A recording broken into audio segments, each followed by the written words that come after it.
How do you solve the problem with incels?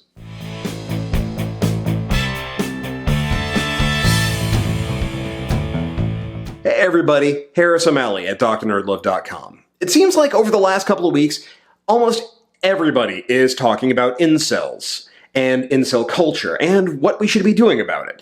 And there have been all the requisite bad hot takes like we need to start talking about the redistribution of sex as though it were the redistribution of income, or there is a virgin crisis now because women have more sexual autonomy and that's bad.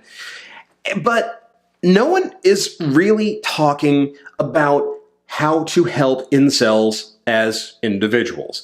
And to be clear, over at the blog, I've talked about incel culture as a whole and how the community serves as a hate group. And I'm not talking about them. I'm not talking about the people who have clustered over at incel.me, whose entire purpose is praising St. Eliot and making a big deal about how awesome it is that normies died and they can't wait to see more people die. And I'm not talking about the people who managed to get their board kicked off of Reddit because they were trying to figure out how to get away with rape. I'm talking about people who label themselves as involuntarily celibate, but haven't fallen for the hatred and the misogyny of the incel community. They are not going around talking about Chads and Stacys and femoids and all the rest of that bullshit. I'm talking about people who feel as though there is something wrong with them because they can't find a sexual partner and they don't know what to do about it.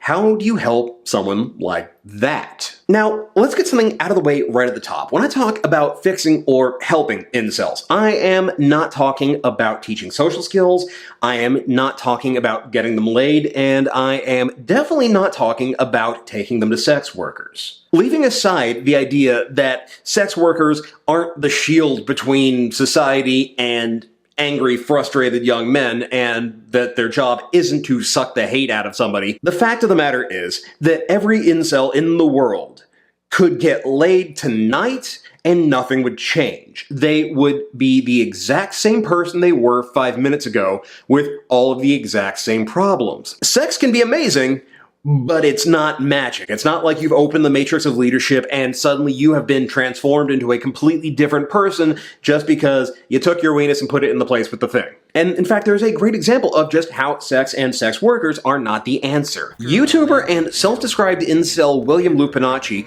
posted a video about how he finally lost his virginity at a legal brothel in Nevada. And overall, it sounds like it was a pretty positive experience, so hey, good for you, dude. Awesome job. But the thing is, he still has all of the same problems he had before, because the issue wasn't sex. The problem isn't that you're a virgin. The problem isn't what sexual frustration is doing to you, which, incidentally, is nothing. Sexual frustration doesn't actually hurt you. Sex isn't the issue. Sex isn't even the symptom. The issue is what sex represents and what we mistake sex for. See, when you talk about being a loser or being subhuman because you're a virgin or because you haven't had sex in years or even decades, you're not talking about sex, you're talking about validation. Having sex and who you're having sex with is just how you're measuring that validation. Call it the transitive properties of fucking. If you bang a 10, then clearly you're a 10 yourself. Except it doesn't work that way. I know it's easy to believe that if you sleep with the fourth hottest woman in the room, then clearly you're the fourth best man, but that's not how that works.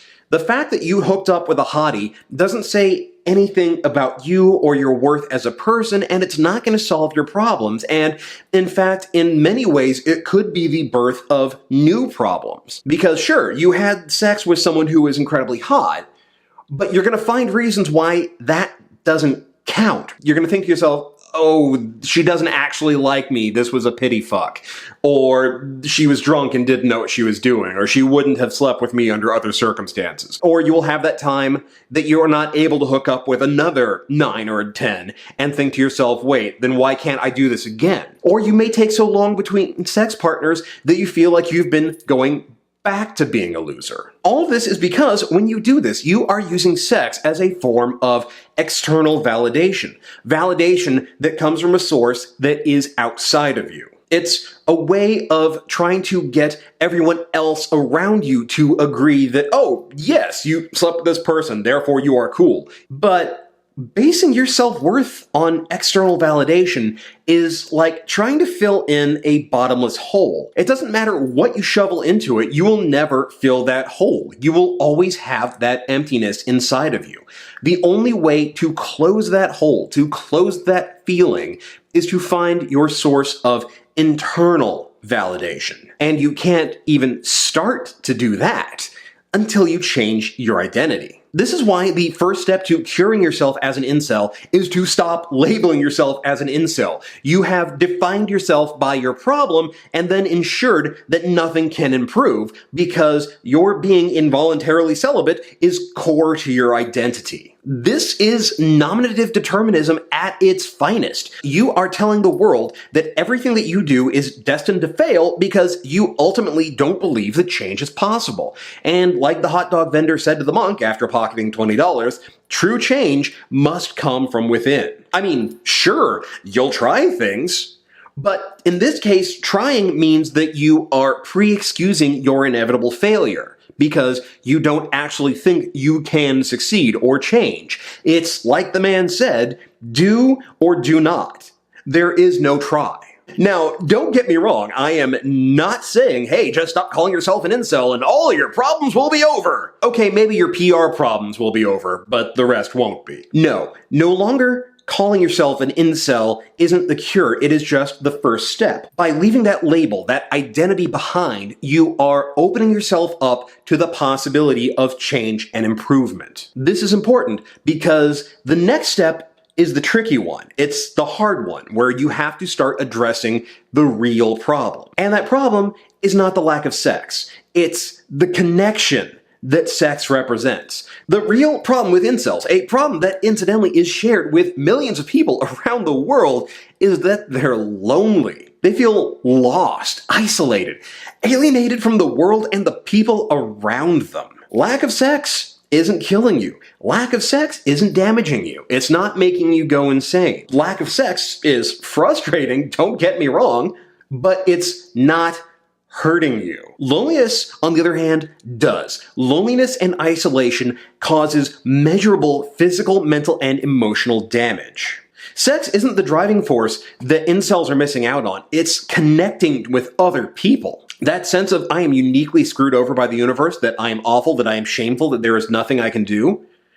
Loneliness is at the center of that. That is all part of the cruelly ironic, self-perpetuating cycle of chronic loneliness. The longer that we're isolated, the longer that we are dealing with this loneliness, the more our brains actually start to reinforce the cycle by treating social situations as a threat. Your brain starts going hypervigilant, looking for signs of danger. It's that horrible sense of anxiety that everyone's looking at you, that everyone's judging you, that everyone has already decided they don't like you. They know everything awful about you. You know that you're about to screw up and everything is going to go horribly, horribly wrong. As a result, you end up isolating yourself further in order to avoid that feeling. Worse, you end up treating these situations as self-fulfilling prophecies. You're expecting everybody to hate you or to think that you're awful. And so you come into the situations bitter and resentful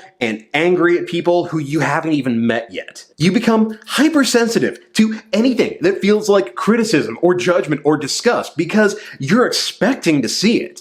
And because you are expecting all of this in advance, you're ready to respond to things that haven't happened yet. Because you're coming into it with this shitty mood, other people are going to respond accordingly. All of this is no small reason as to why incels tend to congregate on message boards and subreddits and Discord servers. It helps make them feel as though they're around people who understand, people who get them. They feel like they have found their community, and it helps mask that sense of loneliness. But it doesn't actually fix it. Now, we all go on about how the internet brings people together and how we're all more connected than ever before, and hell, I've just gotten back from a trip to the UK where I went to celebrate the 20th anniversary of an online community and spend times with people that I have known for decades that I have not actually met in person. But online connections, purely online connections, may make you feel understood,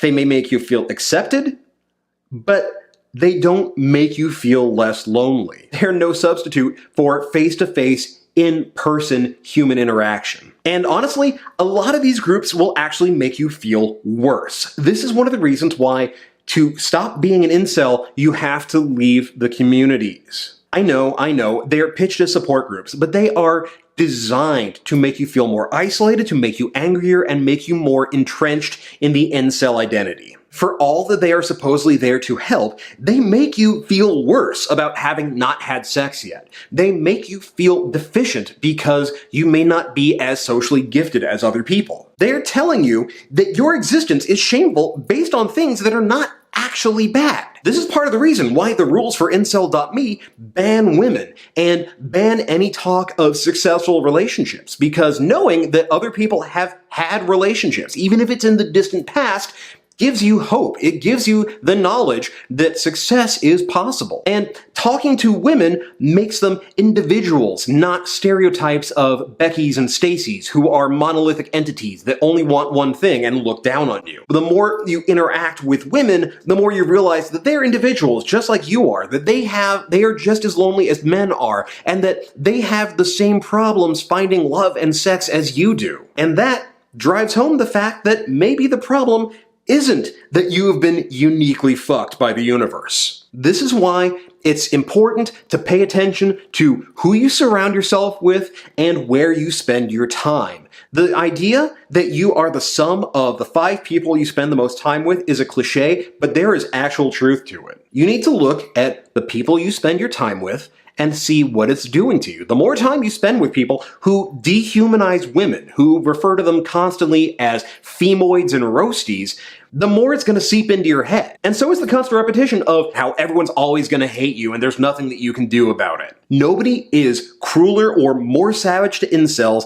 than the incel community itself. You're being told by people that are supposedly part of your support group that you are awful, that you are ruined, and that you should be ashamed. That's going to fuck with your head. And so you need to step away. Take a week. Take a week away from Twitter, from Discord, from incel boards, from Reddit. Call it an internet vacation. And while you're taking this week away, I want you to do a couple of things. It's going to be a little bit weird. It's going to feel awkward, strange, but I want you to do it anyway, because trust me, there is a point to all this. The first thing I want you to do is that for each day of that week, I want you to pick 3 things to be grateful for. You can say it out loud, you can write it down, but you need to deliberately express that gratitude. And it can't be the same thing over and over again. If on day 1, one of the things that you decide that you're grateful for is your cat, then you're going to have to pick non-cat related things for the remainder of the week. And it has to be sincere. Doing this with your eyes rolled or with a sense of irony is missing the point. You need to sincerely be grateful for these things. I know, your life is awful and everything is shit. You can still find 3 things per day to be grateful for. Maybe it's just that your cup of coffee in the morning was really good that day, or your commute to work didn't suck quite as much. Look around, I promise you, you can find 3 things per day. The point of this is to break you out of your cycle. Forcing yourselves to look around to find things to be grateful for is going to remind you that you do actually have good things in your life. You have just trained yourself to ignore them. I want you to teach yourself to look for them and to find them. Next, for each day of that week, you're going to go out, just somewhere out in public that isn't work, and you're going to participate in the world around you. I know everybody makes jokes about how incels are just losers who live in their parents' basement, but straight talk. That isolation is real. If you want to fix your loneliness, if you want to build those connections, you have to go where the people are, and they're not in your apartment. So, each day, pick a place and go. Maybe you'll go to the park, maybe you'll go to a bar, sit down, have a drink, engage with the people around you. You don't know the people there. They don't know you. So don't go in with any preconceived ideas. Just be open. And if you dig the place, if they have great drink specials, then you know what? Go back the next day and the day after that. See how it's different from what you expect and from what you've been told to expect from the bar scene. And while you're doing all that, I want you to pick one event, one gathering, something based around things that you already enjoy. But it has to be something that brings you in contact with other people. Maybe it is a tabletop gaming night at a local gaming store. Maybe it is a Pokemon Go meetup. Maybe it is a book discussion at Barnes & Noble. Doesn't matter, as long as it is something that makes you go and be around people. Now, you're not going to this to be super popular. You're not going to this to be a social butterfly. You're just going to participate and maybe talk with one or two folks. Now, this part is a little bit woo-woo, but trust me, this works. I want you to go to this event with the assumption that you're already friends with the people who are there, that they already like you, and that they already think you're a cool guy. That slight change in how you choose to view the people that you're going to be interacting with makes a massive difference in how you behave and how you interpret how others are behaving towards you. After all of this, at the end of the week, take a moment and see how you feel. If you feel even a little bit better, then do it again. Take it 1 week at a time, practicing gratitude, practicing your belief that other people like you, and just practicing being social with people. Think of it as just working on building connections with people who aren't part of the incel community and working on building a more positive outlook. If it helps, David Futrell over at We Hunted the Mammoth has a great story from a incel on Reddit who talked about how he went out and turned his life around. It's a great story. I think you should check it out. It'll give you some hope. I've linked to it in the show notes. But now here's the most important thing that I want you to do, and in fairness, it's the hardest. I want you to commit to getting help. A lot of the people who label themselves as incels aren't just dealing with chronic loneliness. There are usually a lot of other issues in play, especially mental health issues like depression or anxiety. If you have real issues about hating yourself and seeing yourself in exclusively negative terms, that is almost certainly an issue with depression. Trust me, I know. I have wrestled with chronic depression my entire life, and I am here to tell you from personal experience, that is not the sort of thing that you can white-knuckle your way through. That is not the sort of thing that you could chuck a self-help book at or go through a lot of YouTube channels and get cured. You need to talk to an actual professional. So, during the week that you're taking your step away, that you're working on all these other things, I want you to go and find a counselor or a therapist in your area. If you don't have a therapist in your area or you can't find one, then go to amwell.com. Again, links are in the show notes, and make an appointment so you can have video sessions with a licensed therapist. And no, this isn't an affiliate link. I'm not getting paid to recommend it. I just think it is a service that can really help people. Look, I get it. This shit is not easy. It's frustrating, it's scary, and you always feel like your time has run out no matter how old you are. I lost my virginity at 19, right when I thought I was on the edge of being a virgin forever. Another friend of mine lost his at 25. One of my oldest and dearest friends lost his at 31. And you know what? We're all doing great, and you will be too. It's not the lack of sex, it's not being a virgin that's the problem. It's the loneliness, it's the negativity, and it's the hate. If you want to fix the incel problem, if you want to cure yourself of being an incel, that's where you start. You have to break that cycle. I know, it's hard, it's scary, and a lot of times it feels hopeless. But you know what? You can do this. You are stronger than you realize, you are more capable than you know. You have got this. All will be well. I promise. Hey, thanks for checking out my latest video. So this was a heavy topic and there's more to discuss. I'm gonna do a video specifically about virginity and being an older virgin and the frustrations about that later on. But for right now, I want to hear your stories, and I especially want to hear about how you have overcome loneliness or how you have managed to turn your life around, especially if you were part of the incel community. Share your stories in the comments below, and honestly, I can't wait. I'm really looking forward to reading them. And if you have a short dating dating question or a topic you'd like to hear more about on here, then you can share that in the show notes as well, or you can hit me up at doc@drnerdlove.com with "for YouTube" in the subject header. And hey, if you're wanting to work on your social skills during all of this, I highly recommend checking out my books, especially New Game Plus, The Geek's Guide to Love, Sex, and Dating. The same skills that make you a dating Jedi are the same ones that apply when you're wanting to make stronger connections with your friends or make new friends.